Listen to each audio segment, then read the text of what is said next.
নমস্কার, welcome to my channel সমীশীল শ্রী শ্রী রাধাকৃষ্ণ গোপাল শ্রীমদ ভগবদ গীতা। আজ 6 আগস্ট 2025 আমি শ্রী শ্রী হরিভক্তি বিলাসের প্রথম বিলাস প্রথম ভাগের 81তম শ্লোক পাঠ করছি। শ্রী শ্রী হরিভক্তি বিলাস কি জয়, শ্রী শ্রী রাধাকৃষ্ণ গোপাল শ্রীমদ ভগবদ গীতা কি জয়। রাধাকৃষ্ণ রাধাকৃষ্ণ রাধাকৃষ্ণ। বিষ্ণু পুরাণে লিখিত আছে যে চন্দ্র সূর্যাদি গ্রহকুল পুনঃ পুনঃ গমন করিয়া প্রত্যাবৃত্ত হইতেছেন, কিন্তু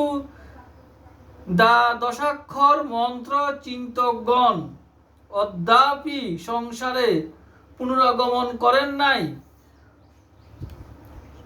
অষ্টাক্ষর মন্ত্রের মাহাত্ম্য সম্বন্ধে নারদ পঞ্চরাত্রে এইরূপ লিখিত আছে যে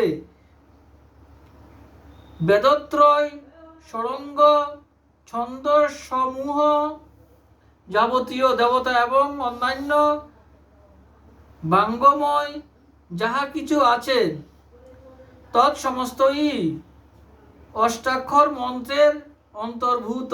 যাবতীয় বেদান্তের সারার্থ স্বরূপ ভবসাগরের